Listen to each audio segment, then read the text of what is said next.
of our business is going to be what it is. James is a great player, and we wish him well. And finally, when asked about his Pons comment about the media and why he was avoiding reporters previously, Kyrie explained, quote, "The focus is on what's going on here, and I wanted to make sure that was clear. No distractions, nothing about dispelling anything, nothing about going back and forth."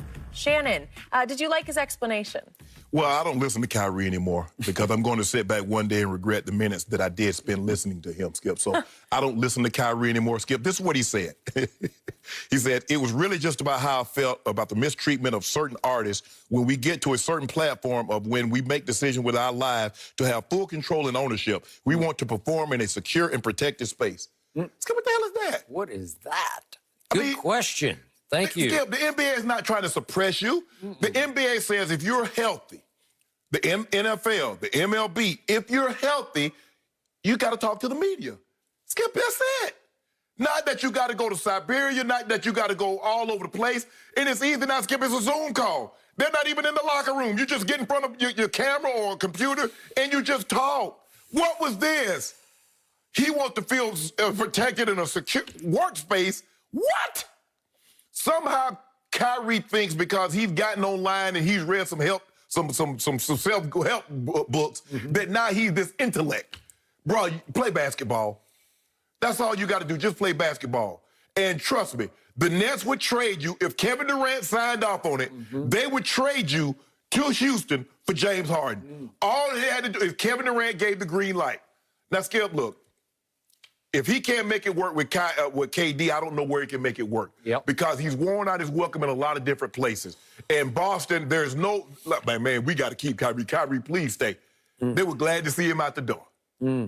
I just don't get this kid. No, bro, just do your job. I understand that you feel you've had this enlightening and you've gone overseas and you've researched and did all that. But, bro, you got to let this go, man. Because you sound more and more ridiculous as the time goes by. This is nothing. Bro, I just don't get it, Skip. Like I said, I've stopped listening to him for a minute because I know I'm going to sit back one day, hopefully in another 20 summers from now, and I'm going to like, man, that's time I'm never going to get back from listening to Kyrie and his bull jive. Well said. So, on this subject, over the last week, I've heard from two long-time sources I've had in this league, two really smart men who both asked me in text, has Kyrie Irving lost it? As in lost touch with reality, as in gone over the edge into what you say is sort of delusions of grandeur? Look, he's always had high intellect. He's always been a deep thinker. But there are times you can think yourself into oblivion, and it feels like he's heading in that direction. He needs to be reeled back in. He's lost all touch with who he is and what he represents and what his responsibility is to the game that pays him, whatever it is, $40 million a year. As we talked the other day, he has a commitment to help promote the game instead of biting the hand that feeds it. Correct. That's what he does. He bites the hand. Now, here's the irony of this whole circumstance. For the very wrong reason, for the worst reason, for all these reasons that you just touched on, it's actually better for the team if he doesn't speak to the media because he always puts sneaker in mouth, right? You might be right, it helps the team when he basically boycotts because then he doesn't put the team in harm's way. He doesn't put the unity of the team because what does he usually do? He did it last year, throws team under bus, right? But here's the thing, though, Skip. When he doesn't talk, guess who has to answer questions for him? I got it. No, I got it. KD and LeVert and Dinwiddie and all the other guys. Well, why isn't Kyrie? And they said, well, he was healthy. Because if he's not healthy, Skip, we get it. You don't have to talk to the media. But everybody says, well, hey, he looks good to me. It looks like he's healthy. So he was basically just like, Skip, and Kyrie's done some good things. He's given $1.5 million to help with the WNBA. He's given to some worthy causes. Agreed. But I think sometimes he overthinks the situation. He overthinks. But that statement that he made in his statement of I do not talk to pawns might be the all-time condescending, arrogant deal breaker of a statement because as we talked about with you, you were great with the media, and it does help you in the long run because it buys you a little insurance. If you have a bad game, the media is a little more hesitant to pounce upon you. They give you some break because you've been really good, Shannon Sharpe, to the media. You've been the voice of the team. You've been the go-to source for everybody. When things are at their bleakest and you need a statement on the Denver Broncos, you went to Shannon Sharpe's locker because he was available and he was willing to talk about the good and the bad, right? But Skip, what's the pawn? The pawns are just the lowly media, right? Who just get in your way.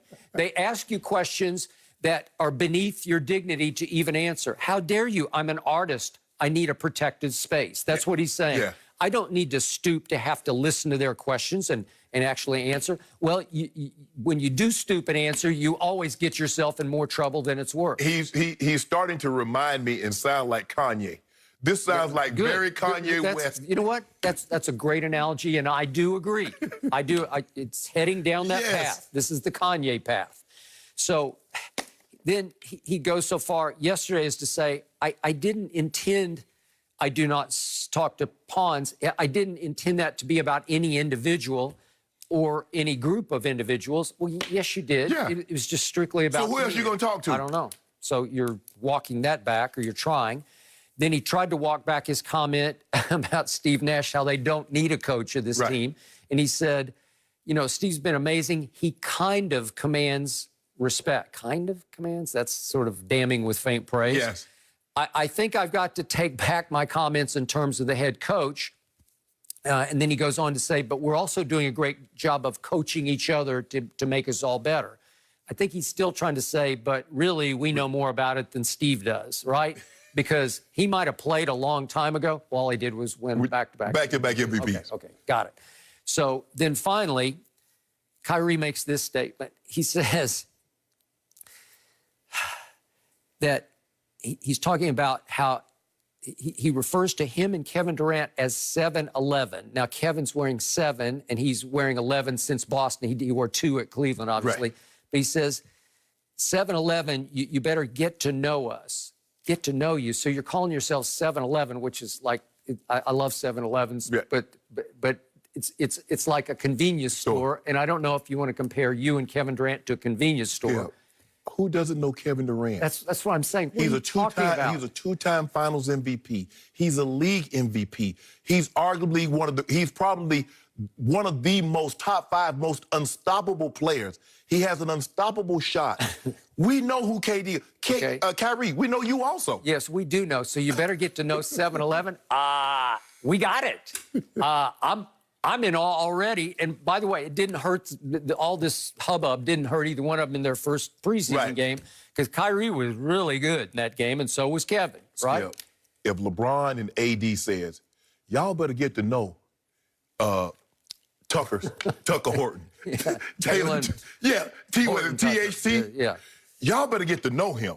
Okay, that's... Hey, got it. LeBron called him special in a tweet. I better pay attention to this dude, because AD and LeBron say we need to get to know these dudes. Got it. Another good analogy. I agree. But you're talking about Kevin Durant, who's a, 12, 13-time All-Star. You talk about a guy, and Kyrie's been a multiple-time All-Star, who's made big shots on big stages.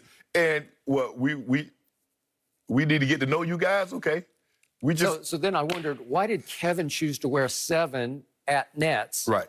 And there's a Wall Street Journal article that said that he chose 7 because it represents in the Bible completion, because on the 7th day, God rested. Correct. So now I'm thinking, are you trying to say you're God's gift, or you know, like so now he's you're the ultimate creation? Like God made Kevin Durant and said, whew, I got to take a day off. I was at OKC.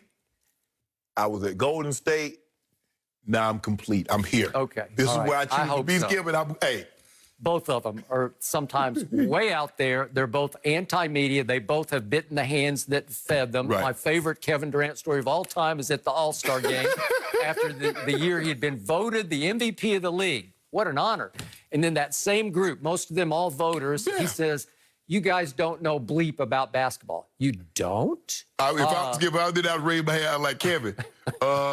I voted for you for the MVP. So I take it back. Are you saying I got it wrong? Yeah, I got it wrong. I take it back. These two, what a pair.